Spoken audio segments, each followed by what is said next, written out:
আমার ভাইয়ের রক্তে রাঙানো 21শে ফেব্রুয়ারি আমি কি ভুলিতে পারি? হ্যাঁ, কিন্তু আমরা ভুলতে বসেছি। কারণ সারাদিন আরবি, ইংরেজি, হিন্দি, উর্দুতে কথা বলতে বলতে আমরা বাংলা জিনিস বলতে বসেছি। কিন্তু এই অনলাইন এবং দেশের মানুষের সাথে কথা বলতে বলার মজা মনে হয় আমাদের বাংলা বলাটা সীমাবদ্ধ।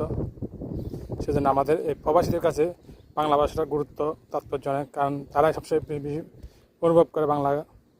কারণ মাতৃভাষার প্রতি, মাতৃভাষায় যে কথা বলা যে কত আনন্দের, কত তৃপ্তি, তা বাংলাভাষীরাই ভালো প্রবাসীরাই ভালো বুঝে। সেজন্য আমরা আজকের দিনটাকে সবচেয়ে বেশি স্মরণ করি এবং যারা ভাষার জন্য প্রাণ দিয়েছে তাদের রুহের মাগফিরাত কামনা করি এবং তাদের জান্নাত নসিব হোক এই কামনা করি। ধন্যবাদ সবাইকে।